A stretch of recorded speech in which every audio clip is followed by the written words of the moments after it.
Hey, what's up everyone? This is Anthony from Anthony's Customs, and for this review we are looking at the Robot Damashii, or the Robot Spirits God Gundam, or the Burning Gundam if you watched the American version of the show. Number is 168. Pretty cool packaging, standard type of pose for the front. Shows some options on the back. A highly stylized image of the figure back there. Doesn't actually look like that. And then we have the side image right there. As far as the God Gundam goes, I think the Burning Gundam name actually suits it a little bit better, just based on the fact that it was the prior model was called the Shining Gundam, then the upgrade Burning Gundam. Kind of makes sense. Calling it God Gundam, not really sure where that came from. Still a cool name. That's really neither here nor there. It has nothing to do with the figure, just a little bit of backstory for you. Okay, let's look at the actual figure because that's a little bit more important than me rambling about stuff. It's a pretty good sized Robot Damashii figure. It's taller than I expected it to be.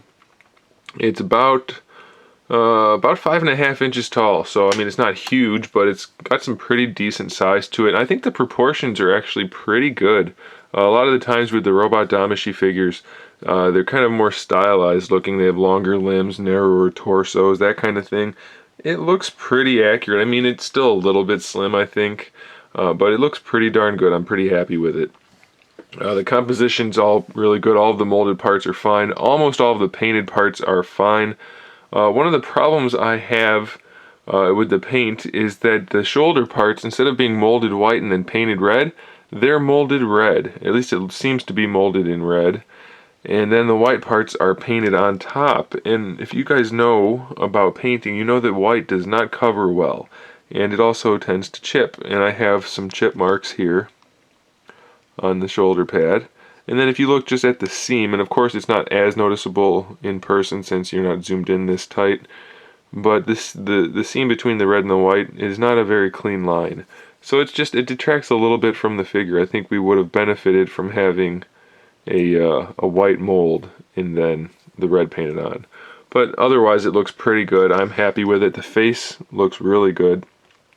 I really do like that.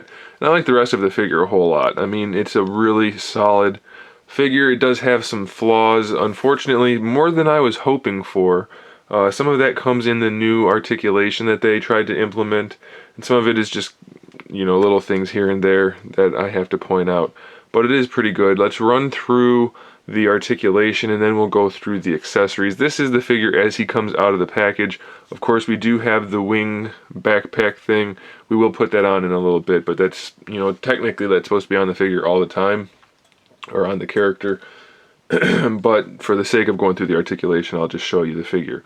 So for the head, we have pretty obvious articulation. It's at least a ball peg. I guess it could technically be a ball hinge, but I'm pretty sure from the neck to the head we have just a ball peg, or double ball peg.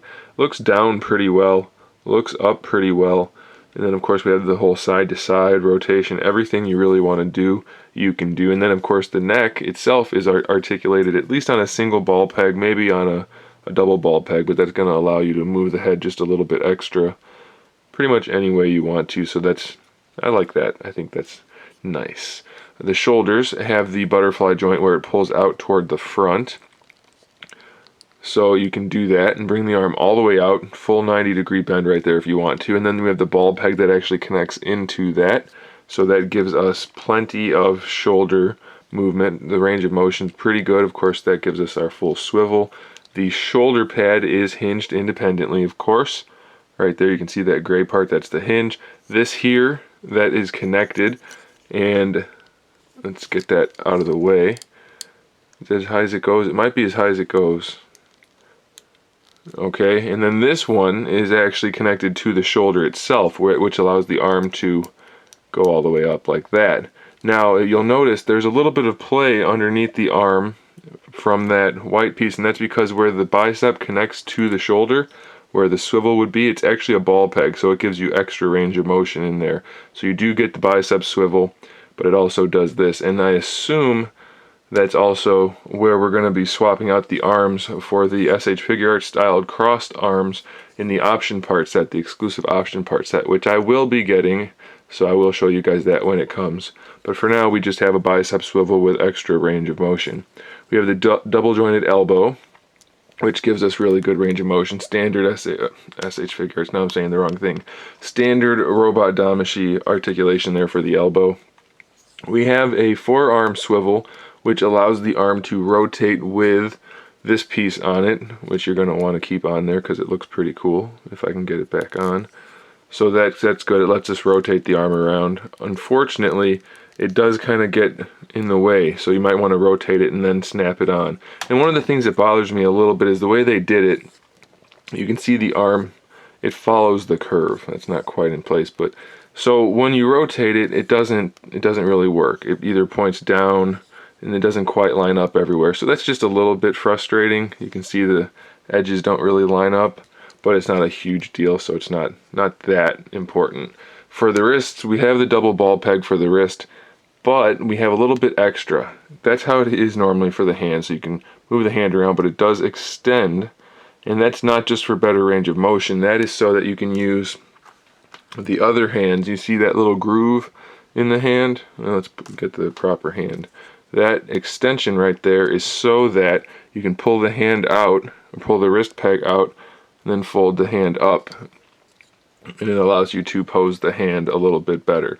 And that's pretty cool. And I'll show you the other hands that we can use on this guy once we get to the accessory section. So that's the arms and the wrist. The torso articulation, right now there's none in the upper body. If you want to use the upper body articulation, you have to pull it up like that, and that gives you that little separation, and that allows you to use an ab crunch where the blue tucks in on the other blue part. It's not the best ab crunch in the world, especially after having the the additional range of motion granted by the extension. I expected a little bit more. It doesn't lean back at all, doesn't lean side to side at all, so all of the backward and forward motion and side to side and everything is going to come out of the lower torso. All we get out of the upper torso is you pull that up and then you can lean it forward that much. I mean, it works, it looks okay, you just don't get a whole lot out of it. So I think they could have probably done a little bit better with that. For the side skirt, or for the skirt armor, I always call them side skirts, thinking about cars. For the skirt armor, we have the standard ball peg in here for the front pieces, so those have pretty much no limitations on them. For the side, standard ball peg there, but it does have really good range. It goes almost completely horizontal. For the back, now this is new, we do have a ball peg that allows this piece to spin around, and you can pull that down and it allows it to move even more. You see that hinged ball peg back there? So that allows the back skirt to move even more. It's a little tricky to kind of get at to show you, but hopefully you can see what I'm trying to show you. And then it does peg in to hold it in place also, like that. Now for the hips, we have the standard hip ball peg with the hip socket, which is pretty normal. But we also have a hinge in there that allows the hip to come forward. So we have the whole leg moving forward, and that is so that you can do a high kick. You can bring that up, and it looks like that's really as high as you're gonna get it. So I don't know if that really grants us a whole lot extra.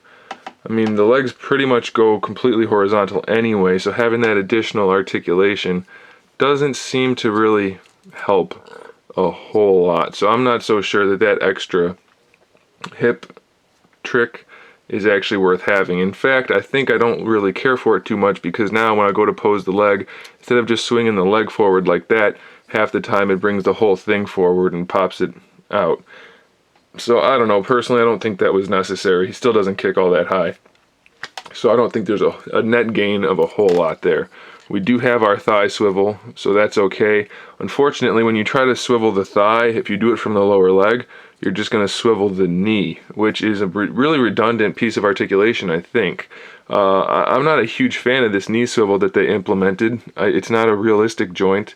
I'm pretty sure these Gundams are made to function pretty much as humans do, being that they are controlled by humans in basically mocap suits, and your knee cannot rotate like that. It just doesn't serve a purpose, and it only works at above the lower joint, so it's not even a shin swivel. It happens above the knee. So if you bend the knee, it happens there. And then we do have a second knee joint, so that's the one. There is another one. Mine's really tight though, so let's see if I can do it without breaking anything. It's really tight on this. So we do have the knee joint there, and then you can swivel it, but I just don't see what we're actually gaining out of that. I just don't get it. So I don't really like that it's in there, because it's also fairly loose. So we have that redundant swivel that's in there when we already have the thigh swivel, and I'd rather just rotate the thigh instead of rotate the knee. I don't get that. For the ankle, we have this ankle piece, this cover plate that connects via a ball peg in the center of the foot on this one side. Doesn't have the greatest range of motion, but it can kind of just track around with the ankle, with the foot, so it's not horrible. We have a toe that can go all the way down. I'm not sure why. I did watch the entire series a while ago. I'm rewatching it now. I haven't quite finished yet. I don't think the foot ever goes all the way down like that. Maybe it does. But if it doesn't actually serve a purpose from the show, I don't understand why they made that work, but then you can't bring the toe up. You can't bring the toe independently up any farther than that, so you can't really give them like a kneeling down pose. You can bring the foot forward a little bit like that, but that's still all you're going to get. So the toe is really limited in terms of going forward. So if you wanted to bend his leg backward like this and put the toe down, you can't do it. You have to go like that to kind of tuck it back, and I don't care for that too much. So it's a little bit disappointing. But this gray piece here is connected with a ball peg to the rest of the foot. So you can rotate the foot like that, the front of the foot, not the heel, just the front, and that gives you your ankle rocker. And it does kind of, you can play with it this way too. You'll notice the heel is not moving there. The whole foot can rotate, and that's on a ball peg, so it will move around side to side like an ankle rocker as well. It just doesn't have a really great range of motion. I do wish the ankles worked a little bit better on this guy, especially bringing that foot forward. That's one of the things I really wish the RD figures would have, is just better toe hinge that lets the foot go up. Doesn't though, unfortunately. So that's it for the legs, except for we have these, which in the show it opens up, and then there's a whole lot more going on back there. I don't remember seeing it in the option parts set. Maybe they're going to give us something. It seems like there should be more going on. Just having that open up, it's not really cutting it. There should be more going on. But that is a hinged ball peg. You have the ball peg that goes into the white piece, and then the hinge that moves on. So I don't know, personally, to just have it empty basically in there, it kind of defeats the purpose of having that panel open up. So I don't think it really serves the purpose again. It's like half of a good idea. It's almost there, but not quite implemented fully. Okay, so before we get on to the accessories, I'll talk about one more thing, and that is the hips on mine. Get back where you belong. The hips on mine are fairly loose. Just standing him up once I put his backpack on and everything, the legs tend to want to go like that. Once I have him spread at all, the body weight, which isn't even that much, makes him spread out. So that's a little bit irritating. It's kind of hard to pose him, and he is kind of back heavy, or I guess top heavy and back heavy. So it's a little tricky to get him posed. A little disappointing, but not too bad. So we do have these on here, and now we can get into the accessories. Alright, that's what it looks like. Let's talk about the backpack first. That pegs in on that rectangular tab. It doesn't peg in very well. It snaps in with almost no force at all, and it pops off with almost no force at all. So posing him, once you have the backpack on, expect to hold it like this and knock this thing off a whole bunch. I did it a bunch, and I was barely even posing it at all. So you're going to have to be really careful with this backpack. It's really easy to pop off. It's a little disappointing. The thrusters that have a really nice metallic gold inside, they are slightly articulated, not a whole lot, just a little tiny ball peg, so they can move around a little bit, which is good, I guess, but you're not gonna accomplish much. The wing part is hinged separately from the part that pegs into his back, so these can go like that. That's the full range right there, and then these can also flap like that. Now both of these hinges, this one and this one, are fairly loose. Not loose enough that they can't hold the weight, but they move very easily. So you're going to have to be careful with that. These wing pieces do separate, and that's so that you can put them in the burning finger, shining finger, burning finger. It is burning finger, right? Yeah. Wow, losing my mind here. So that opens up like that, and then this piece here is another accessory that you get to use.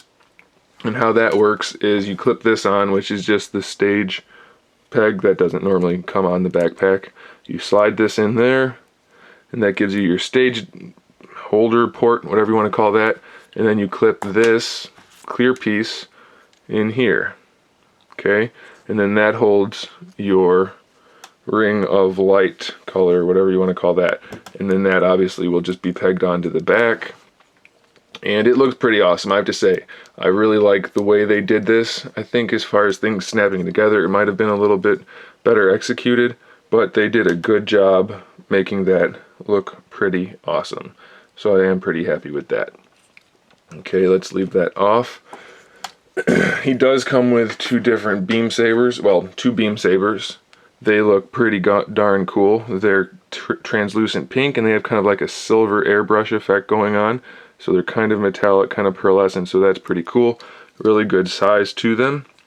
And of course they come off of the handles so that the handles can go into the little charging docks on the skirt armor.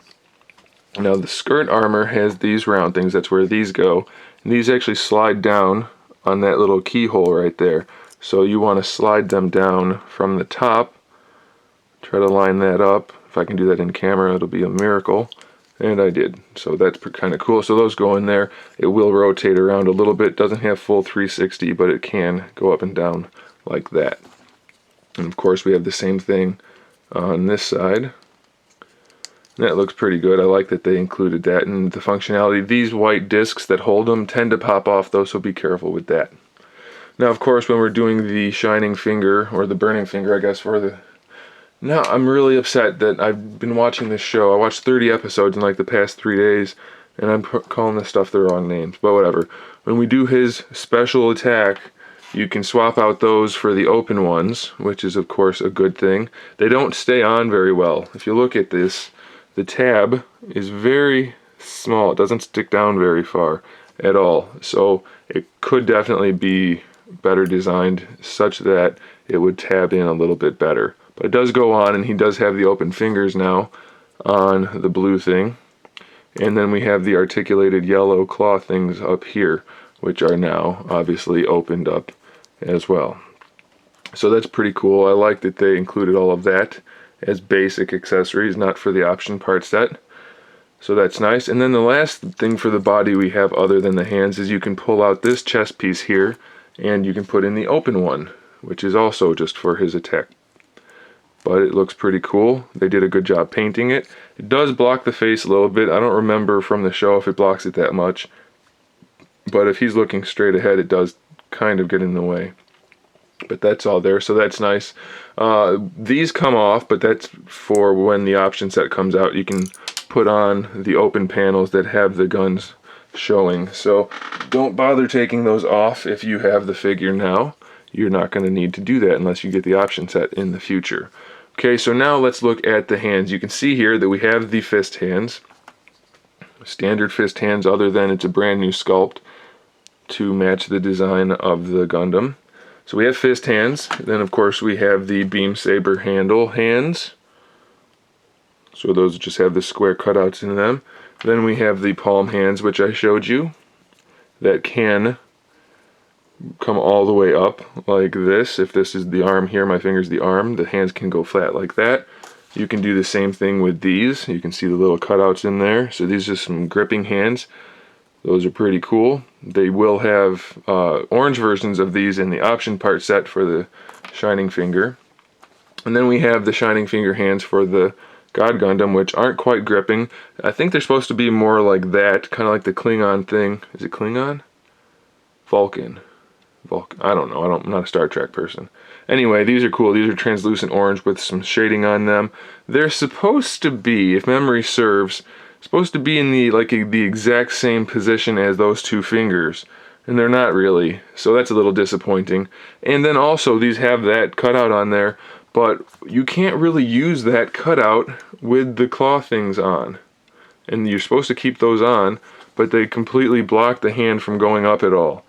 So it's a nice idea that you can bring the hands up all the way, even these ones, or the gripping ones. It's a nice idea that you can put them like that, but you can't actually put them like that because these are in the way. So it's one of those things that's just a little bit disappointing. Maybe they could have thought that out a little bit better. Maybe if these were hinged, which they should be anyway, I think, that would be nice. But that's okay, it's been a long review. I think we're gonna call it there. I will do another video when the option part set comes out. So there it is, guys. Thanks for watching. That's the robot Damashii God Gundam. Stay tuned for more figure reviews, custom figures, and other good stuff. And in the meantime, keep collecting.